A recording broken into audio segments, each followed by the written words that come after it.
Assalamualaikum warahmatullahi wabarakatuh. Waalaikumsalam warahmatullahi wabarakatuh.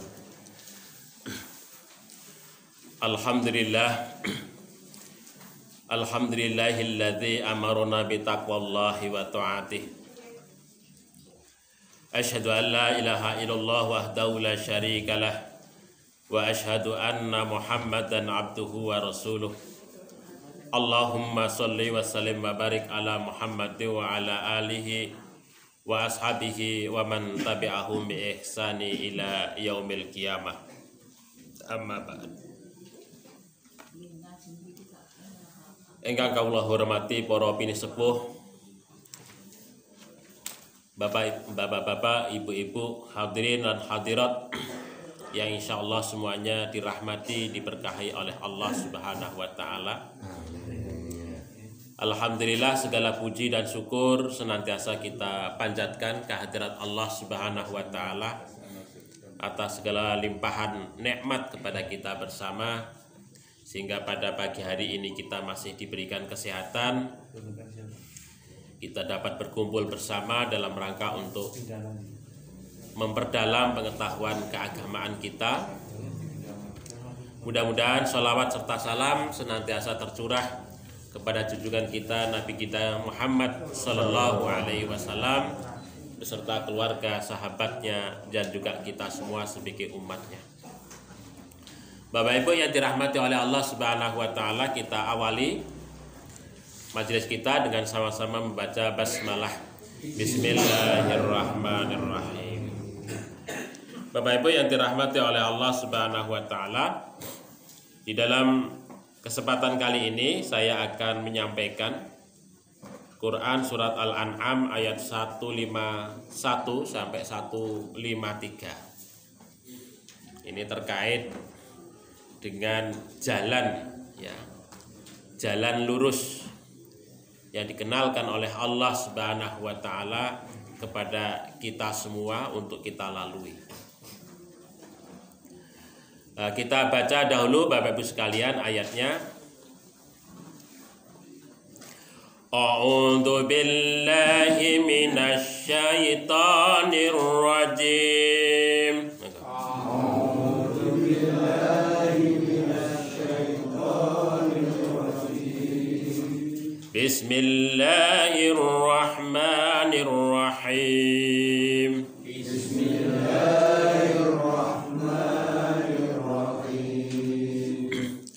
Qul ta'alau atlu ma harrama rabbukum alaikum. Qul ta'alau atlu ma harrama rabbukum alaikum. Alla tusyriku bihi syai'a. Alla tusyriku bihi syai'a. Wa bil walidaini ihsana. Wa bil walidaini ihsana. Wa la taqtulu awladakum min imlaq. Wa la taqtulu awladakum min imlaq. Nahnu narzuqukum wa iyyahum. Nahnu narzuqukum wa iyyahum.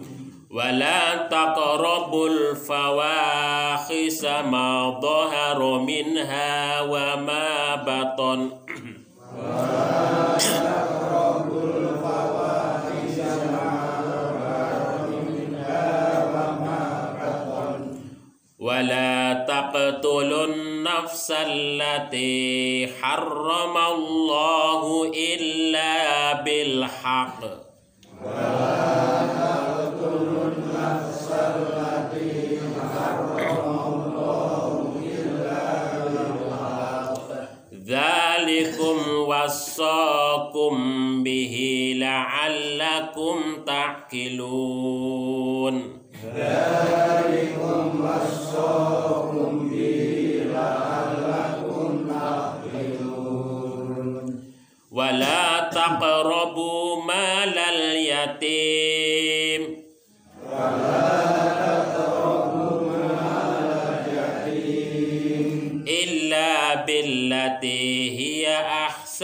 hatta yablugha ashuddah illa billati hiya ahsanu hatta yablugha ashuddah wa auful kaila wal mizana bil qist wa awful kaila wal mizana bil qist la nukallifu nafsan illa wus'aha la nukallifu nafsan illa wus'aha wa idza qultum fa'dilu walau kana dza qurba wa idza qultum fa'dilu walau kana qurba wa bi ahdillahi awfu wa bi ahdillahi awfu dzalikum wassaqum bihi la'allakum tadhakkarun dzalikum wassaqum bihi la'allakum tadhakkarun wa anna hadza sirati mustaqiman fattabi'uhu wa anna hadza sirati mustaqiman fattabi'uhu wa la tattabi'us subula fatafarraqa bikum an sabilihi wa la tattabi'us subula fatafarraqa bikum an sabilihi dzalikum wassaqum bihi la'allakum tattaqun dzalikum wassaqum bihi la'allakum tattaqun. Dalam firman ini Allah menyatakan qul, katakanlah wahai Nabi, ya, ta'alau marilah atlu aku bacakan ma apa-apa harrama yang mengharamkan Rabbukum Tuhanmu alaikum atas kalian, Allah hendaklah tidak tusyriku memusyrikkan bihi kepada Allah syai'a terhadap sesuatu apapun, wabil walidaini dan kepada kedua orang tua ihsana hendaklah berbuat baik, wala dan janganlah taqtulu kalian membunuh auladakum anak-anak kalian min imlakin karena kemiskinan. Nahnu kami Allah narzukukum akan memberikan rezeki kepada kalian wa iyahum dan kepada mereka yaitu anak-anak kalian itu. Wala taqrabu dan janganlah kalian itu mendekati al-fawahisha perbuatan-perbuatan fahsya ataupun keji ma dhahara baik itu yang tampak minha dari perbuatan keji itu wa ma baton dan apa-apa yang tidak tampak. Wala taqtulu dan janganlah kalian itu membunuh an-nafsa jiwa allati yang haramallahu yang telah diharamkan oleh Allah illa kecuali bil haqqi dengan cara yang benar. Dzalikum yang demikian itu wasaqum bihi wasakum Allah mewasiatkan kum kepada kalian bihi tentang hal itu semua la'allakum supaya kalian ta'qilun berfikir. Wala taqrabu dan janganlah kalian itu mendekati malal yatim harta anak yatim itu illa kecuali billati hiya ahsan dengan cara yang baik hatta sehingga yablugha anak yatim itu sampai umur asyuddahu dewasa. Wa aufu dan penuhilah al-kaila takaran wal mizana dan timbangan itu bil qisti dengan cara yang adil. La nukallifu dan tidaklah kami Allah membebani nafsan seseorang itu illa wus'aha kecuali menurut kemampuannya. Wa idza dan apabila qultum kalian itu mengatakan fa'dilu maka berbuatlah adil kalian itu walau kana dza qurba walaupun itu kepada karib kerabat. Wa bi ahdillahi dan kepada janji terhadap janji kepada Allah Subhanahu wa taala aufu penuhilah. Dzalikum yang demikian itu wasakum Allah Subhanahu wa taala menasihatkan kepada kalian bihi terhadap hal itu semua la'allakum supaya kalian tadzakkarun senantiasa ingat ya senantiasa ingat. Wa anna dan sesungguhnya hada ini sirati jalan ini mustaqima yang lurus fattabi'uh maka hendaklah kalian itu ikuti itu semua wala tattabi'u dan janganlah kalian itu mengikuti subula jalan-jalan fatafarraqa bikum an sabilih fatafarraqa maka terpecahlah bikum kalian itu an sabilih dari jalan itu. Dzalikum yang demikian itu wasakum Allah mewasiatkan kepada kalian bihi terhadap itu semua la'allakum supaya kalian itu tattaqun menjadi orang yang bertakwa. Bapak Ibu yang dirahmati oleh Allah Subhanahu wa taala, ini adalah terkait jalan yang telah ditentukan oleh Allah Subhanahu wa taala kepada kita semua. Nah, ini dalam ayat ini ayat 151 sampai 153 ini adalah ada 9 jalan ya yang harus kita lalui dan harus kita hindari. Nah, ini Bapak Ibu yang dirahmati oleh Allah Subhanahu wa taala, di dalam ayat yang ke-153 itu Allah Subhanahu wa taala menyatakan wa anna hada sirati mustaqima. Ya, sesungguhnya ini adalah jalanku yang lurus fattabi'uh maka ikutilah itu semua wala tattabi'us subul maka janganlah kalian itu mengikuti jalan-jalan yang lain maka kalian akan terpecah ataupun akan terpisah dari jalan Allah Subhanahu wa taala. Bapak Ibu yang dirahmati oleh Allah Subhanahu wa taala, tentu bagi kita sebagai orang yang beriman itu kan ya mencita-citakan untuk mencapai tujuan bahagia itu kan segera untuk kita raih. Baik bahagia wonten dunya ataupun bahagia wonten akhirat. Nah, Allah Subhanahu wa taala menika sudah memberikan satu jalan yang disebut dengan siratum mustaqim, jalan yang lurus. Jalan yang lurus menika jalan pintas, Bapak Ibu sekalian. Sing jenenge jalan lurus menika jalan pintas yang diberikan oleh Allah Subhanahu wa taala. Mengapa kok dikatakan sebagai jalan pintas? Itu jalan yang dikaruniakan kepada kita oleh Allah Subhanahu wa taala kepada kita untuk segera sampai menuju kebahagiaan.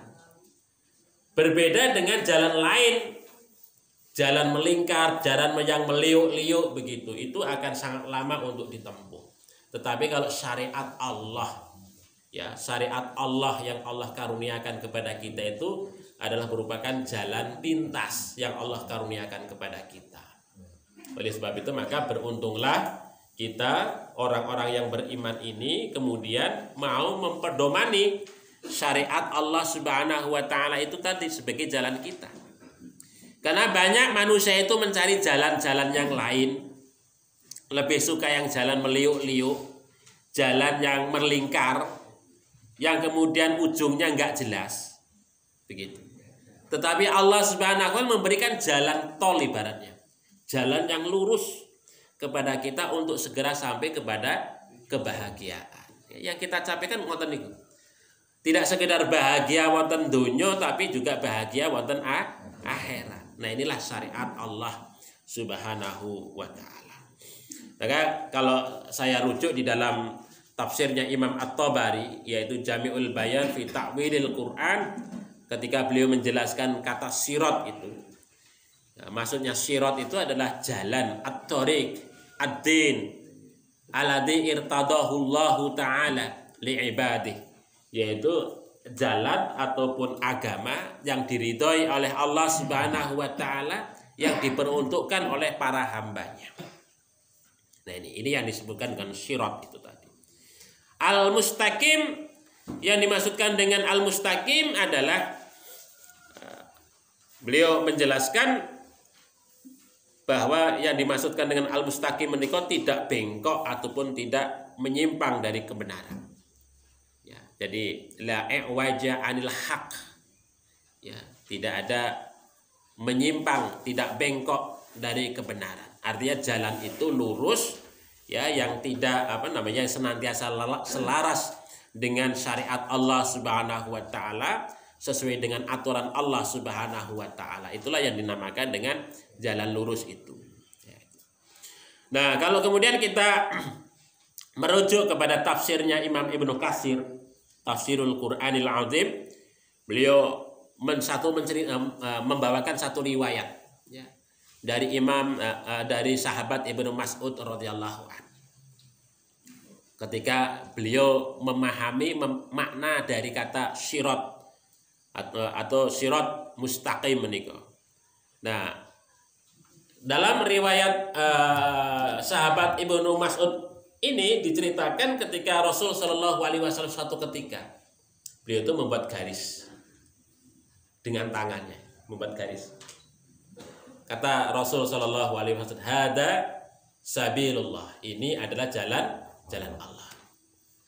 Kemudian setelah itu Rasul Shallallahu Alaihi Wasallam membuat garis yang lain di sebelah kanan dan kirinya garis itu.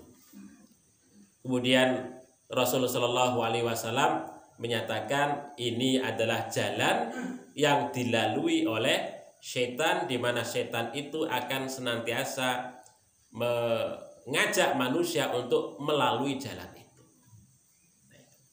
Jadi dari apa yang disampaikan oleh Imam Ibnu Katsir dari riwayat yang diriwayatkan oleh sahabat Ibnu Mas'ud itu, kita pahami bahwa jalan menika, jalan urip menungso menika kathah. Tapi yang benar cuman setunggal, Bapak Ibu sekalian. Nggih menika jalan Allah yang dikenal dengan sabilullah atau syariatnya Allah Subhanahu wa taala. Ngoten niku Bapak Ibu sekalian. Maka jalan niku kathah. Makane menungso wonten ing alam donya menika menempuh jalan ingkang benten-benten, beda-beda. Ya. Gaya hidupnya juga macam-macam, beda-beda. Karena apa? Karena jalan yang dilaluinya juga berbeda-beda. Nah, begitu. Nah, kita sebagai orang yang beriman tentu tidak lain dan tidak bukan yang jalan yang kita pilih menika adalah jalan Allah, syariatnya Allah. Karena kalau kita rujuk dalam pengertian yang lain dalam kaitannya dengan syariat, yang namanya syariat menika kan dari kata syari', jalan. Jadi untuk kita sampai kepada Allah Subhanahu wa taala, kita harus melalui syariatnya Allah atau syariatnya Allah, itu jalan. Jalan untuk sampai kepada Allah Subhanahu wa taala. Syir'un, kata syir'un ataupun syariat menika kalau kita rujuk dalam bahasa Arab klasik menika, syir'un menika adalah niki napa satu oase, okay? Satu oase wonten padang pasir menika yang kemudian menjadi tempat tujuan para hewan, binatang, manusia atau makhluk hidup lah untuk minum di sana. Nah, jalan yang dilalui binatang, makhluk hidup, manusia untuk sampai kepada oase air satu-satunya sumber kehidupan itulah yang dimaksudkan dengan jalan. Oleh sebab itu maka Bapak Ibu yang dirahmati oleh Allah Subhanahu wa taala, Allah Subhanahu wa taala menurunkan syariat kepada kita semua itu adalah tujuannya untuk memberikan oase, angin segar kehidupan bagi kita, bukan saja dalam saat kita hidup di dunia, ya, tapi juga nanti pada saat di akhirat. Nah, ngoten niku syariat Allah, ngoten niku tujuanipun. Oleh sebab itu maka disinilah yang dimaksudkan dengan jalan pintas menika, jalan tol kepada kita semua menika adalah karena rahmat Allah Subhanahu wa taala. Dan terus kita itu tidak bingung pada saat mencari jalan-jalan wonten donya menika, Allah menurunkan syariat melalui para nabi dan para rasul. Nah, ngoten niku. Sehingga ketika kita ingin mencapai kebahagiaan yang hakiki menika sudah jelas diberikan petunjuk oleh Allah Subhanahu wa taala berupa syariat yang diturunkan oleh Allah kepada para nabinya ini. Nah, kita sekarang tinggal mempedomani apakah kita itu mau taat, ya, mau taat mengikuti jalan syariat itu ataukah tidak, begitu. Bapak Ibu yang dirahmati oleh Allah Subhanahu wa taala. Di dalam syariat itu Allah Subhanahu wa taala telah mengatur kepada kita semua untuk kemudian kita taat kepada perintahnya, kita menjauhi segala larangannya.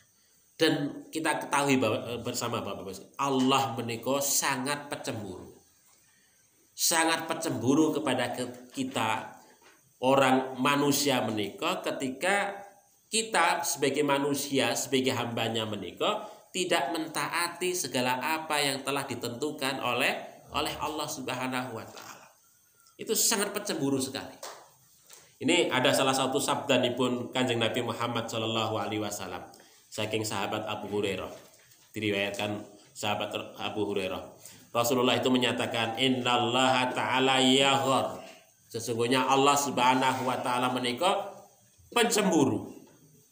Wa khairatullahi ayatiyal mu'min ma haramallahu alaih. Dan cemburunya Allah Subhanahu wa taala adalah ketika seorang mukmin itu apa? Ayatiyal mu'min ma haramallah, yaitu melakukan pelanggaran terhadap apa yang dilarang oleh Allah. Kita ngakoni sebagai orang yang beriman, tetapi kita senang melanggar terhadap apa yang telah dilarangnya oleh Allah Subhanahu wa taala.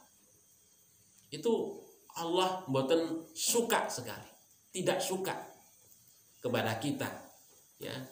Sebagai manusia mukmin menika ketika kita melakukan pelanggaran terhadap apa yang telah diharamkan oleh Allah Subhanahu wa taala. Karena sudah jelas, sudah diberikan rambu-rambu oleh Allah Subhanahu wa taala untuk kemudian dihindari, tapi justru malah kita senang untuk melanggarnya. Dalam hadis yang lain Rasulullah Shallallahu alaihi wasallam menika menyatakan al halalu bayyinun wal haramu bayyinun. Jadi yang namanya perkara yang halal itu sudah jelas, sing jenengane perkara haram niku nggih sudah jelas, gamblang bagi kita semua. Maka oleh sebab itu maka kita sebagai orang yang beriman jangan pernah sekali-kali untuk melanggar apa yang telah diharamkan oleh Allah Subhanahu wa taala. Nah, di dalam ayat 151 152 menika Allah menegaskan kepada kita apa saja yang dilarang oleh Allah Subhanahu wa taala atau larangan-larangan Allah itu atau maharimuh, ya. Segala apa yang telah dilarang oleh Allah Subhanahu wa taala itu. Ya, di sini disebutkan di dalam ayat ini adalah alla tusyriku bihi syai'a. Janganlah kalian itu menyekutukan Allah Subhanahu wa taala dengan sesuatu apapun. Nah, menika.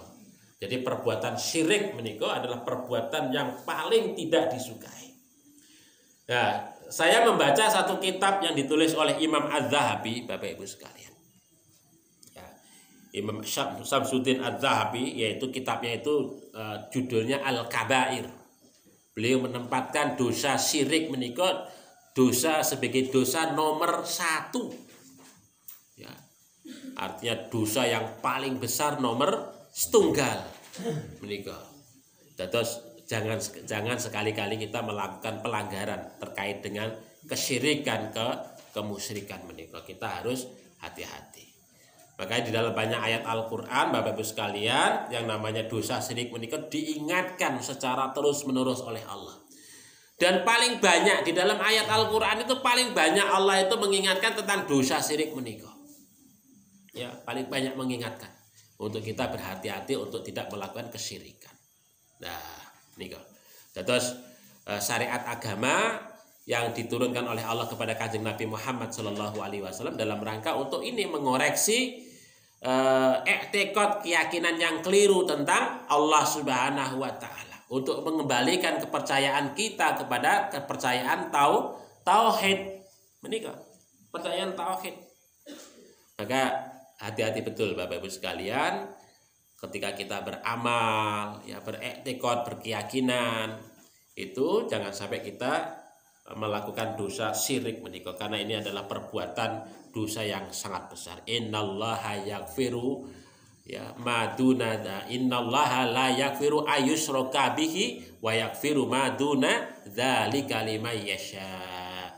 Jadi innallaha la yaghfiru ayyushraka bihi, sesungguhnya Allah Subhanahu wa taala tidak akan mengampuni perbuatan syirik. Wa yaghfiru maduna dzalika liman yasha. Dan Allah Subhanahu wa taala akan mengampuni dosa selain daripada syirik. Terus dosa syirik menika mboten diampuni karo Gusti Allah Bapak Ibu sekalian. Maka kita hati-hati betul, jangan sampai kemudian kita terjebak masuk di dalam dosa syirik menika. Nah, ini nomor setunggal menika Bapak Ibu sekalian. Terus kita harus mentauhidkan i'tiqad kita, keyakinan kita, kepercayaan kita, iman kita kepada Allah Subhanahu wa taala. Niki. Kemudian ingkang kaping kalih nggih menika adalah apa? Wabil walidaini ihsana. Kepada kedua orang tua harus berbuat baik. Siapapun apapun kondisi orang tua kita harus tetap berbuat baik. Nah, tidak boleh kok kemudian seorang anak mendendam kepada orang tua, ya, mendendam gara-gara mempunyai dulu sering di GTI, disabeti, gitu. Pada saat orang tua sudah sepuh, gantikan gantian saya balas sekarang. Nah, gitu. Saya biarkan buat tenangsal, buat tenangsal Bapak Ibu sekalian. Wah, dulu orang tua saya menelantarkan saya itu. Sekarang saya akan menelantarkan dia. Wah. Balas dendam. Jadi buat tenangsal Bapak Ibu. Harus apapun kondisinya, ya, apapun perlakuan orang tua itu kepada kita, kita tidak boleh untuk berbuat jahat. Tetap untuk berbuat baik. Ataupun sekalipun orang tua kita itu berbeda keyakinan agama, kita juga tidak boleh berbuat jahat, tetap berbuat baik.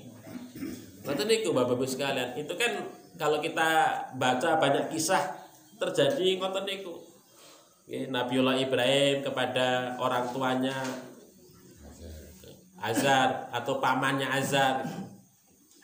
Di mana pamannya Azar itu yang mencoba untuk mengusir Ibrahim, tapi Ibrahim tetap berbuat baik dengan santun, berbicara dan seterusnya.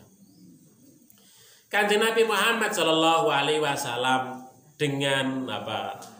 Ya, dengan paman-pamannya, ini paman-pamannya loh ya, itu tetap juga baik, hormat, berkata yang baik dan seterusnya. Ya. Demikian juga Nabi Musa kepada Fir'aun. Fir'aun kayak apa kepada syariat Allah, kepada Musa dan seterusnya. Tetapi juga Nabi Musa di dalam dia itu berdialog juga tetap berdialog dengan cara baik. Nah, begitu. Ini kisah-kisah yang ada di dalam Al-Qur'an menunjukkan kepada kita bahwa terhadap terutama kedua orang tua kita, orang tua biologis kita itu harus kita perlakukan secara baik, ya, secara baik apapun keadaannya, apapun kondisinya dan seterusnya. Karena zaman saat menikah banyak Bapak Ibu sekalian, goro-goro warisan, ya, orang tua harus berseteru dengan anak, gitu kan? Gara-gara orang tua itu mengambil barang dari rumah anaknya tega untuk melaporkan orang tua ke polisi sampai ke pengadilan. Ya, begitu. Ini banyak kasus terjadi karena banyak orang yang tidak memahami syariat, Padahal uququl walidain itu sangat jelas, dosanya itu luar biasa Bapak Ibu sekalian. Imam Az-Zahabi menika menempatkan dosa orang tua kepada orang tua menika adalah peringkat ke-8 dosa yang paling besar. Jadi luar biasa menika. Oleh sebab itu maka kita harus hati-hati. Kita ngopeni betul. Kalau kita masih memiliki orang tua, kita rawat betul Bapak Ibu sekalian. Ya, itu sebagai bentuk ihsan kita kepada kedua orang tua kita. Ya, pada saat hiduplah kita tunjukkan bahwasannya kita itu adalah berbuat baik kepada orang tua. Jangan sampai nanti wis meninggal getun. Ya kan? Dulu kok saya belum begini sama orang tua saya sudah belum sempat ya gitu. Getun. Kalau wis meninggal sudah getun doan. Nah, begitu. Maka oleh sebab itu mumpung masih urip menika orang tua kudu diopeni ingkang sae. Itu kesempatan kita untuk berbakti kepada orang tua Bapak Ibu sekalian. Bahkan di dalam surat Luqman menika kan ketika Luqman berpesan kepada putranya wala taqul lahuma uff. Itu kan jelas. Wala taqul lahuma uff. Berkata bentak orang tua saja mboten angsal. Begitu. Apalagi kok menyakiti, melaporkan orang tua ke polisi, mempenjarakannya jutaan sampai orang tua. Enten Bapak Ibu jutaan sampai patine wong tua ki gue enten. Anak kok jutake wong tua. Ora nakoni, ora pernah sowan wonten rumahipun, itu kan menyakitkan sekali. Begitu. Jadi itulah Bapak Ibu yang dirahmati oleh Allah. Maka kalau kita pedomani syariat agama menika insyaallah akan menenteramkan. Orang yang jutaan kepada orang tua itu pasti ketika orang tua itu meninggal akan menyesal luar biasa. Begitu. Jadi kalau penyesalan kalau sudah meninggal itu ya sudah tidak ada lagi. Nah, begitu. Makanya ini Bapak Ibu sekalian, ya kita ajarkanlah kepada anak-anak kita bagaimana anak-anak kita itu ngerti, faham kepada orang tuanya untuk hormat dan sebagainya dan seterusnya itu. Jangan sampai kok kemudian anak-anak kita itu menjadi anak-anak yang durhaka. Kita ajarkan, kita beri pengertian bagaimana dosa durhaka kepada orang tua itu. Nah, dan lain sebagainya itu. Nah, ini Bapak Ibu sekalian yang dirahmati oleh Allah Subhanahu wa taala. Kemudian yang ketiga, Allah Subhanahu wa taala berpesan wala taqtulu auladakum min imlaq. Janganlah kalian itu membunuh anak-anak kalian karena faktor kemiskinan. Ya, begitu Bapak Ibu sekalian. Anak menikah memang ujian. Wa'lamu annama auladukum anama amwalukum wa auladukum fitnah. Jadi harta dan anak-anak itu memang ujian. Tapi juga kadang-kadang anak itu juga bisa menjadi musuh juga kepada orang tua. Disebutkan di dalam Al-Qur'an juga ngoten niku. Nah, itu. Tapi juga di dalam ayat yang lain disebutkan bahwasanya anak menika juga bisa menjadi qurrata a'yun. Qurrata a'yun menika ini apa ya penyejuk mata. Maksudnya penyejuk mata itu hiburan bagi jiwa kita. Ya, kita datang ke rumah ada anak kok sehat, ceria, seneng, gembira. Ngoten Bapak Ibu sekalian. Wong kathah ingkang boten gadah putra niku nggih puwengin Bapak Ibu sekalian, sampai kemudian ngurus bayi, tabung dan segala saking kepinginnya mendapatkan putra. Nabiullah Ibrahim saja itu yang diuji oleh Allah tidak mendapatkan putra sampai umur sudah lanjut menika nggih kepinginnya luar biasa. Ndongone nggih mempeng karo Gusti Allah menika untuk mendapatkan putra. Itu keturunan menika. Karena apa? Karena membahagiakan, menyenangkan.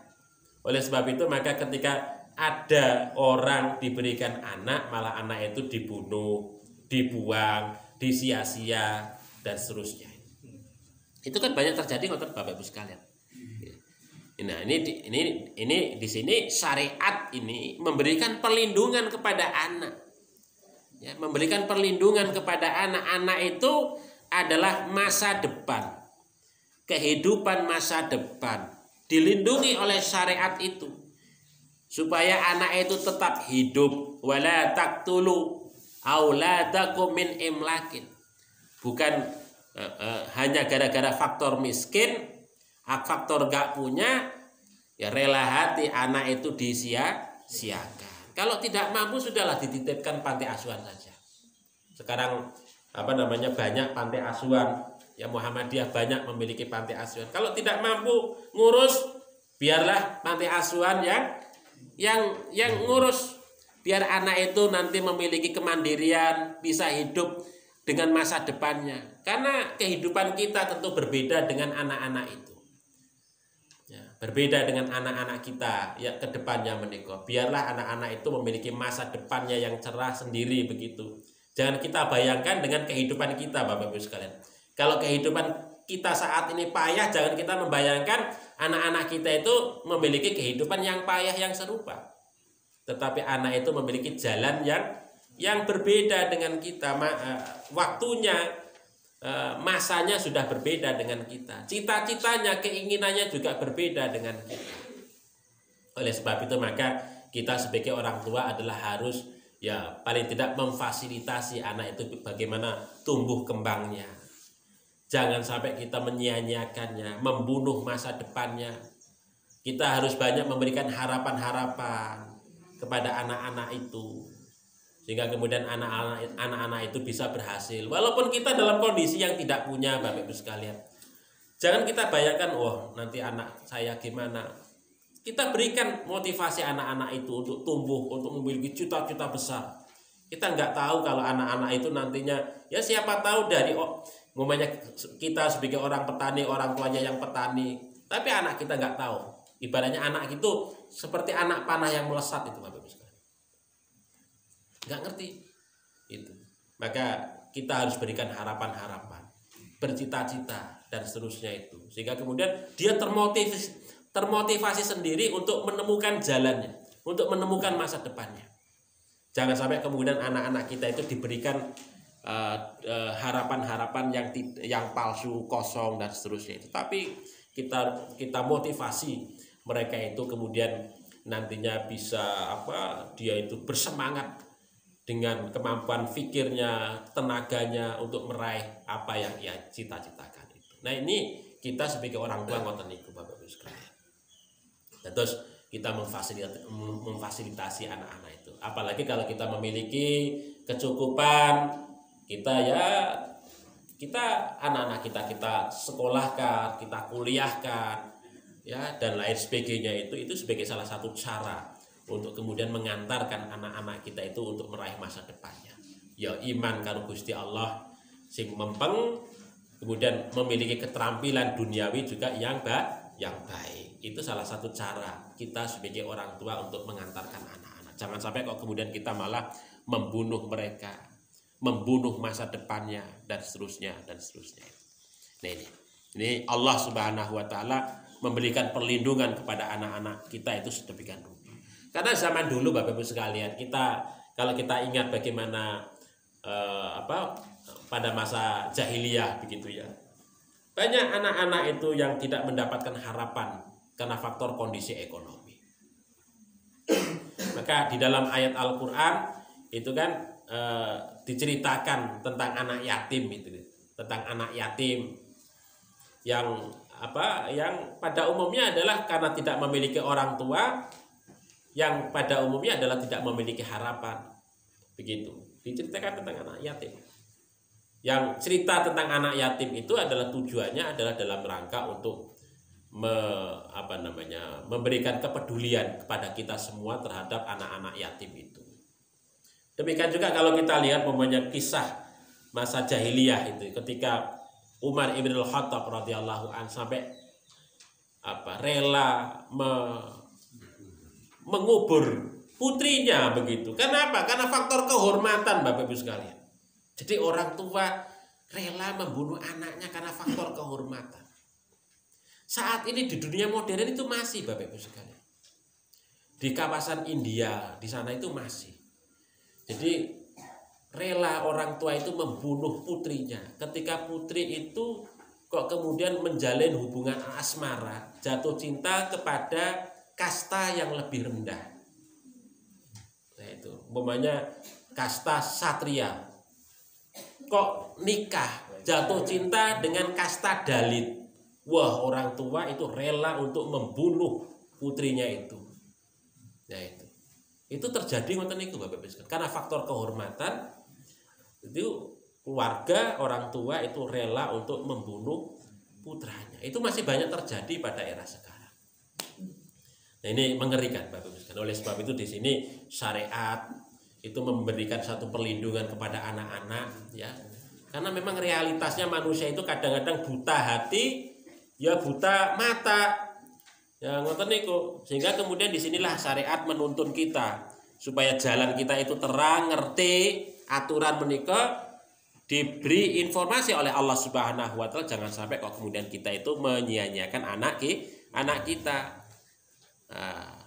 Ya dalam kondisi apapun kita harus memberikan harapan kepada anak-anak kita, Bapak Ibu sekalian. Kemudian Allah begini menyatakan, nahnu narzuqukum wa iyyakum, kata Allah. Kami Allah yang menjamin hidup kalian dan mereka itu. Ini sampai Allah menyatakan begitu. Jadi nggak perlu kita itu merasa takut dengan anak-anak kita. Walaupun jenengan itu gadah putra kuatah, nggak perlu merasa takut. Karena apa yang menjamin rezeki ini pun adalah Gusti Allah. Ngoten niku. Ya, kemarin dulu pernah saya cerita itu ya. Yang di Palembang itu satu keluarga itu kan bunuh diri. Oh, ayahnya itu membunuh anak-anaknya. Anak-anaknya 3 dibunuh diri kabeh. Istrinya juga dibunuh. Setelah itu dia bunuh diri. Karena faktor Arab, karena faktor malu dan yang karena hutang, dia banyak hutang. Malu banyak hutang, takut kalau anaknya itu nantinya menanggung beban hutang. Mungkin begitu. Juga anaknya itu dibunuh daripada nanti anaknya itu terbebani dan lain sebagainya, dibunuh tiga-tiganya, istrinya, kemudian dia sendiri bunuh diri. Ini mengerikan. Ya. Orang kalau nggak ngerti syariat nonton itu, ya dulu di mana itu ya anaknya dibunuh itu karena faktor kemiskinan itu juga itu. Anaknya dibunuh, dibekap pakai bantal begitu, ada dua orang itu, ya. Jadi ibunya itu ya rada Masya Allah ya Rabbal Alamin. Jadi katanya ketika dicecar oleh polisi, katanya takut kalau anaknya itu nanti menjadi anak yang orang yang miskin, sengsara. Ya, padahal Allah Subhanahu wa taala yang menjamin rezekinya, yang menjamin hidupnya, masa depannya begitu. Jadi janganlah kita itu merasa takut Bapak Ibu. Dalam kondisi apapun kita tetap optimis bahwa anak-anak kita itu nantinya akan menjadi tumbuh generasi yang hebat di masa yang akan datang. Itu sudah dijamin oleh Allah Subhanahu wa taala. Kemudian yang selanjutnya Allah Subhanahu wa taala menyatakan wala taqrabul fawahisha ma dhahara minha wa ma batan. Dan janganlah kalian itu mendekati perbuatan fahish, perbuatan keji. Ya, perbuatan keji. Nah, ini saya ketika membaca membaca kitabnya Imam Ar-Raghib Al-Asfahani, yaitu Mufradat Al-Fadhil Quran, ya, beliau menafsirkan, memberikan satu pengertian yang namanya fahisyah menika adalah segala sesuatu yang sangat buruk dari perkataan ataupun perbuatan. Jadi perkataan atau perbuatan yang sangat buruk, jelek, itu disebut dengan perbuatan yang fahish. Ya kalau perkataan ya perkataan kotor begitu nggih. Jember, perkataan kasar. Nah, itu fahish. Ya perbuatan yang ya secara moral itu tidak bisa dipertanggungjawabkan begitu. Ya salah satunya umumnya perbuatan perzinahan dan lain sebagainya itu termasuk perbuatan yang fahisyah. Sedangkan Ibnu Manzur dalam kitabnya Lisanul Arab beliau menyatakan yang namanya fahisyah adalah segala sesuatu yang sangat buruk dari perbuatan dosa dan kemaksiatan. Jadi perbuatan dosa dan maksiat tapi itu yang sangat buruk. Ya, itu disebut dengan fahish. Ya. Jadi segala sesuatu yang terkait dengan dosa atau bermaksiat tetapi itu yang cenderung kepada yang sangat ya, yang sangat gitu.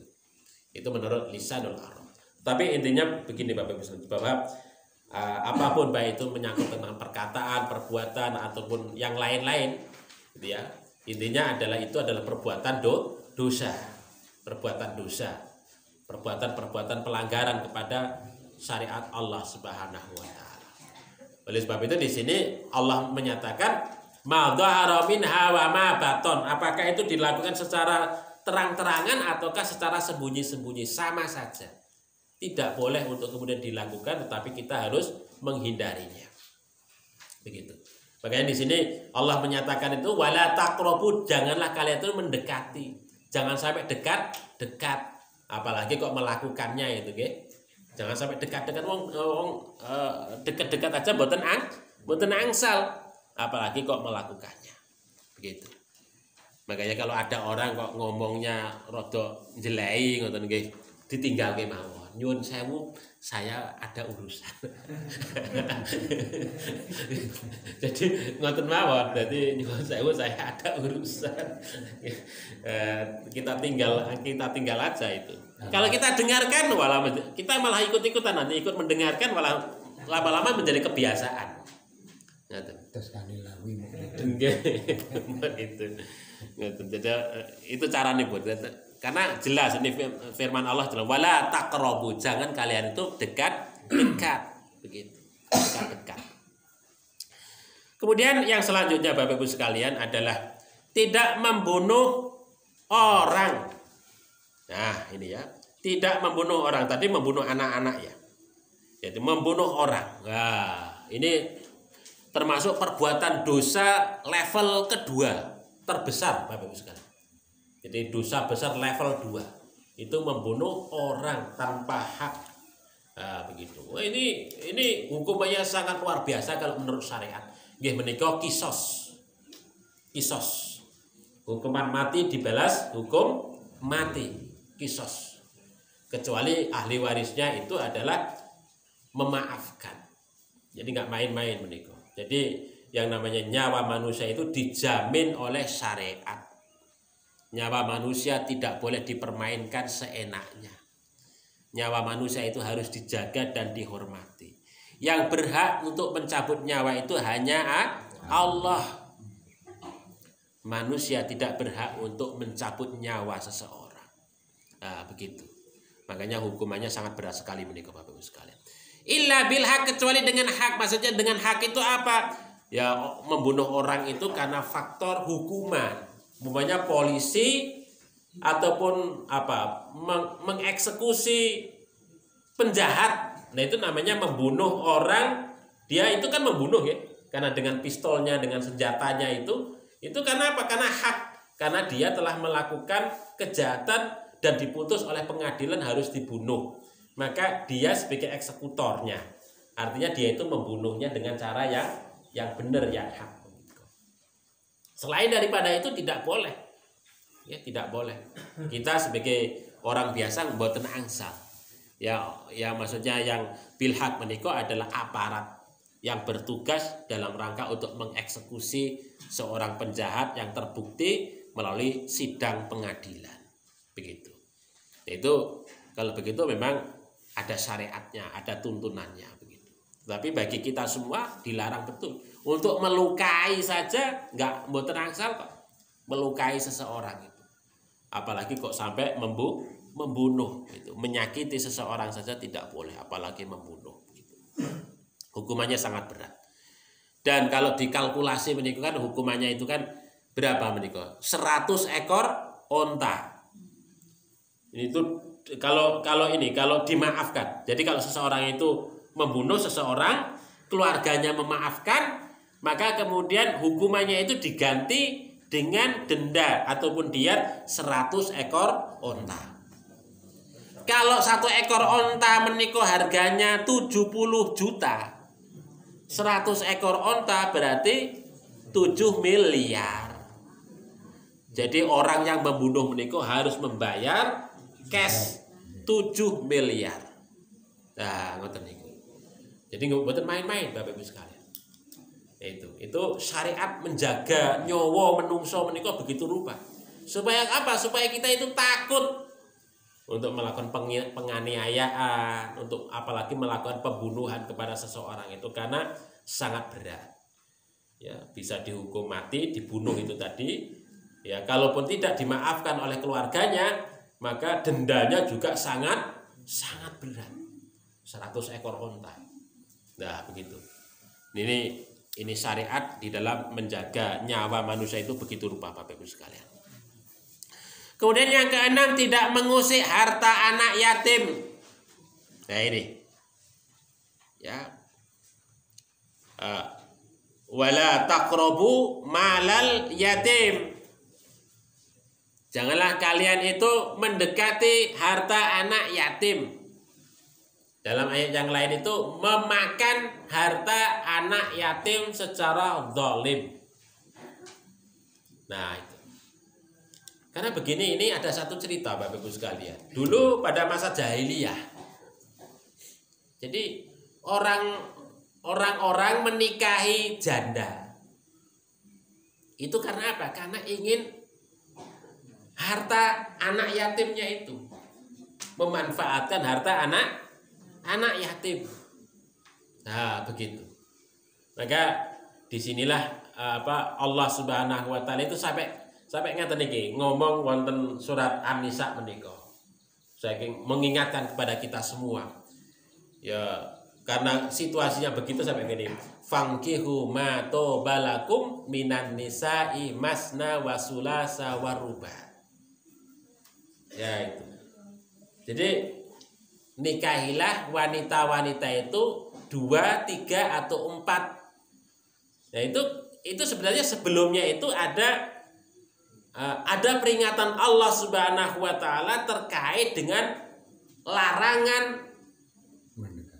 mendekati atau memakan harta anak yatim. Karena banyak kejadian orang menikahi janda atau apa, tapi kemudian yang bukan karena faktor menikahi jandanya itu tadi, tetapi kepingin hartanya. Nah begitu kemudian anak yatim itu kemudian nantinya hidupnya menjadi tersia-sia, iya begitu. Inilah yang menjadi masalah Bapak Ibu sekalian. Oleh sebab itu Bapak Ibu sekalian, kalau kita begini, kalau kehidupan rumah tangga itu kalau kita sudah ditinggal salah satu anggota keluarga, maka harta itu segera untuk kita bagi kepada anak-anak, walaupun anak-anak itu masih kecil, tapi namanya itu, atas namanya itu sudah jelas. Supaya apa? Umpamanya kalau nanti nikah, habis ditinggal ya, dan nikah, ini kan harta ini ini bukan harta saya, tapi harta anak-anak. Itu karena sudah dibagi, bagiannya itu sudah jelas. Jangan sampai nanti nggak jelas, ketika nikah lagi harta itu kemudian ada data orang baru nikah. Anaknya itu nantinya nggak jelas pula mendapatkan harta dari orang tua yang sebelumnya itu. Maka lebih baik kemudian itu sudah dibagi terlebih dahulu, sehingga kalau kita nanti kemudian mendapatkan pasangan hidup lagi, kemudian anak-anak itu sudah ngerti bagian harta yang ditinggalkan oleh pasangan kita sebelumnya begitu. Sehingga kemudian anak-anak itu nanti lebih terjamin hidupnya karena ada harta warisan untuk sekolah, mungkin untuk kuliah dan sebagainya dan seterusnya. Kalau nggak begitu, nanti nasib anak-anak itu akan menjadi masalah ketika kita berkeluarga dengan orang lain. Ya kalau orang lain yang menjadi pasangan baru kita itu bertanggung jawab itu nggak masalah. Kalau tidak bertanggung jawab, wah itu bisa habis harta kita itu, dikuras, cuman dikuras saja. Begitu. Itu banyak kasus terjadi ngoten niku. Ya, makanya kita harus hati betul. Makanya kemudian di dalam ayat 11 dan 12 surat An-Nisa itu kan berbicara tentang anak-anak yatim. Itu surat An-Nisa ayat 4, 5, 6 niko ayat tentang anak yatim menika. Kemudian ayat 11 12 surat An-Nisa menika Allah Subhanahu wa taala berbicara tentang warisan. Nah itu hikmahnya ngoten niku. Jadi kalau kita sudah meninggal dunia, salah satu di antara kita, pasangan hidup kita, maka kemudian segera untuk dibagi harta itu kepada anak-anak itu. Yang tujuannya pembagiannya itu jelas untuk menghidupi masa depan anak-anak itu. Jangan sampai kok kemudian harta itu nanti malah kita gunakan untuk yang lain. Ngoten. Terus ini gitu Bapak Ibu sekalian. Makanya di sini Allah Subhanahu wa taala mengingatkan wala taqrabu malal yatim. Janganlah sampai kemudian kita memanfaatkan harta anak yatim itu. Karena apa? Karena anak-anak itu masih masa depannya masih sangat jauh sekali. Oleh sebab itu maka orang tua yang dulunya memiliki harta kemudian meninggal dunia, maka harta yang itu kita prioritaskan, kita bagi untuk anak-anak itu dalam rangka untuk jaminan hidupnya bagi anak-anak yatim yang bersangkutan itu tadi. Bapak Ibu yang dirahmati oleh Allah Subhanahu wa taala. Nah, inilah kita sebagai wali, orang yang masih hidup harus berhati-hati betul di dalam mengelola harta-harta anak yatim itu. Kemudian di dalam ayat yang selanjutnya Allah Subhanahu wa taala menyatakan wa auful kaila wal mizan. Penuhilah al-kaila, takaran, wal mizan dan timbangan, bil qisti dengan cara yang adil. Ini dalam kaitannya dengan muamalah, dengan bisnis, dengan macam-macam nih. Itu kita sebagai manusia itu sering mengurangi timbangan, takaran. Ini diperingatkan oleh Allah Subhanahu wa taala. Kalau kita ingin hidup kita lurus, maka timbangan dan takaran itu harus kita penuhi dengan baik, dengan adil. Begitu, dengan adil. Jangan sampai kok kemudian sebagaimana dalam surat Al-Mutaffifin, wailul lil mutaffifin alladzina idza talu 'alan nasi yastawfun wa idza kaluhum awazanuhum yukhsirun. Jadi mengurangi timbangan, takaran. Itu dikatakan sebagai wailul lil mutaffifin. Maka celakalah orang-orang yang curang, yang mengurangi timbangan itu. Nah, itu. Dalam tafsir yang lain disebut neraka welah bagi orang-orang yang curang itu. Yaitu orang-orang yang mengurangi takaran ataupun timbangan. Kalau dia menimbang untuk dirinya, minta dilebihkan. Tapi ketika menimbang untuk orang lain, dia mengurangi. Itu orang curang itu. Pedagang sering banyak ngoten niku Bapak Ibu. Makanya di sini diingatkan oleh Allah Subhanahu wa taala. Jadi kalau kita nimbang untuk diri kita sendiri, kita minta anget dinget iku. Timbangane bleret ngene iki. Cepet banget itu nimbangnya bleret. Wah. Tapi kalau nimbang untuk orang dilon-lon gitu ya. Masih dikasih pemberat gitu. Ya, begitu. Jadi jangan sampai ngoten niku Bapak Ibu sekalian. Kita harus hati-hati betul. Harus dengan adil. Adil itu maksudnya adalah memenuhi itu. Memenuhi timbangan. Kalau seliter diomong seliter. Kalau 1 kilogram diomong sekilo. Karena banyak kejadian Bapak Ibu sekalian, timbangan gula menika mboten sekilo persis. Gula menika. Gula apa? Gula pasir kadang-kadang dikurangi setengah ngoten niku. Ada yang ngoten niku. Jadi kita beli itu katanya sekilo tapi sebenarnya satu wadah saja itu satu. Bilangannya bukan 1 kilo. Bensin 1 liter. Katanya 1 liter sebenarnya buatan 1 liter itu. Ada yang sering ngoten niku. Jadi nyurake. Jadi botolannya itu tidak penuh 1 1 liter dikulangi. Niku lajeng jawab sing ngatur nyong adul ora literan. Wadahan. Nggih. Nggih mboten niku. Masalahnya kalau orang Pak nyuwun 3 liter, oh nggih, lek tadi pas Pak ya, pokoknya Pak minta 3 botol ya masalah. Tapi mintanya kan Pak nyuwun 3 liter, tetapi dikasihnya 3 botol. Padahal per botolnya mboten penuh 1 liter. Nah itu kan banyak kejadian ngoten niku. Makanya kita harus hati-hati. Ya kita cari untung yang berkah Bapak Ibu sekalian. Ya untungnya berapa, ngurangi begitu untungnya berapa coba. Tapi dosanya luar biasa. Untungnya ora sepiro, kita mendapatkan bendu saking Allah Subhanahu wa taala. Wis ora berkah uripe. Kita makan, untuk makan kita, anak-anak kita, keluarga kita, itu kan mboten enak sekali menika. Mendapatkan siksa api neraka dari Allah Subhanahu wa taala. Nah, ini Bapak Ibu sekalian. Kemudian Allah Subhanahu wa taala menyatakan wa idza qultum fa'dilu walau kana dza qurba. Apabila kalian itu berbicara, ngomong, maka adil lah. Ngomong adil. Nah, umpamanya ini dalam kaitannya dengan peradilan, pengadilan ya. Kalau ada seorang hakim ngomong kepada terdakwa ataupun yang lain harus seimbang. Ngomongnya seimbang. Jangan kemudian kok bicara ini lebih banyak, yang lainnya enggak didengar. Harus seimbang. Menyamakan waktu, kesempatan itu harus sama untuk mendengarkan dua belah pihak. Ya, demikian juga dalam hal-hal yang lain, umpamanya kita juga berbicara itu harus dengan adil. Ngomong adil, maksudnya adil itu juga omong yang baik juga itu. Omong yang baik, omong yang proporsional itu juga masuk dalam kategori yang adil. Nah ini Bapak Ibu yang dirahmati oleh Allah. Karena apa Bapak Ibu? Kita itu sering ngomong itu di bumbunya itu lebih banyak daripada yang sebenarnya. Wah iya ya.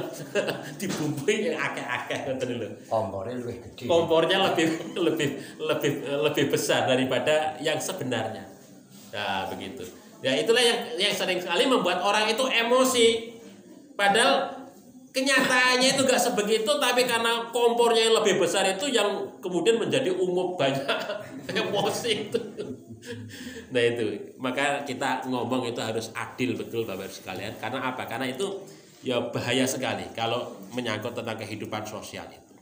Ya. Kemudian yang selanjutnya wa bi ahdillahi aufu, dan kepada janji Allah, janji kepada Allah itu harus kalian penuhi. Ya janji di sini banyak terkait dengan amanah yang diberikan dititipkan kepada kita janji kepada Allah, maka janji-janji itu harus kita penuhi. Nah itu ya, ini Bapak Ibu sekalian ya. Nah inilah yang Bapak Ibu yang dirahmati oleh Allah, 9 hal ini kalau kita lakukan Bapak Ibu sekalian, kita menghindari hal-hal yang yang dilarangnya oleh Allah, kemudian kita mentaati segala apa yang menjadi perintahnya oleh Allah Subhanahu wa taala. Insya Allah ini akan menjadi jalan yang lurus bagi kita semua, yang mengantarkan kita semua menuju kebahagiaan yang abadi bagi kita, baik dunia maupun akhirat. Insya Allah mudah-mudahan ya kita bisa melakukan itu Bapak Ibu sekalian. Mungkin begitu Bapak Ibu sekalian yang saya sampaikan. Ada kekhilafan mohon maaf. Billahi taufiq wal hidayah. Assalamualaikum warahmatullahi wabarakatuh.